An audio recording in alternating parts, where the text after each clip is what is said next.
Hi friends, ఈరోజు వచ్చేసి మీరు ఆల్రెడీ తమిళ చూసే ఉంటారు. ఇందిరమ్మ ఇల్లుకి ఎలా అప్లై చేసుకోవాలి. ఇల్లు లేని కుటుంబాలకు తెలంగాణ ప్రభుత్వం ఇందిరమ్మ హౌస్ స్కీమ్ తీసుకొచ్చింది. ఈ స్కీమ్ ద్వారా లక్షల రూపాయలతో కొత్త ఇల్లు నిర్మించుకునే అవకాశం ఉంది. ఇప్పుడు ఎలా అప్లై చేయాలో స్టెప్ బై స్టెప్ చెప్తాను.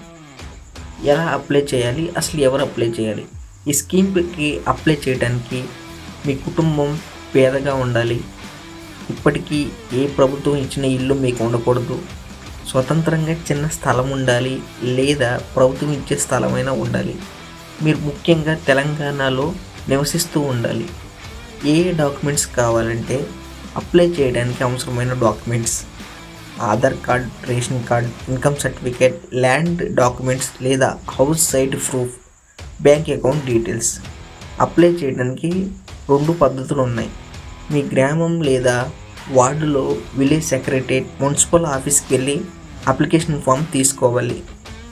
లేదా ఆన్లైన్లో అప్లై చేసుకుంటే మీ సేవా సెంటర్కి వెళ్ళి ఇందిరమ్మ హౌసింగ్ అప్లికేషన్ సబ్మిట్ చేయాలి. ఫామ్ ఫిల్ చేసి డాక్యుమెంట్ అటాచ్ చేసి సబ్మిట్ చేస్తే అప్లికేషన్ రిజిస్టర్ అవుతుంది. దీని ద్వారా మీకు వచ్చే బెనిఫిట్స్ ఏంటంటే, ఈ స్కీమ్ ద్వారా ప్రభుత్వం సుమారు 5 లక్షల వరకు ఇల్లు నిర్మించుకోవడానికి సహాయం చేస్తుంది. మీ ఇల్లు లేకపోతే వెంటనే అప్లై చేయండి. ఈ సమాచారం ఉపయోగపడితే వీడియోని లైక్ చేసి షేర్ చేయండి.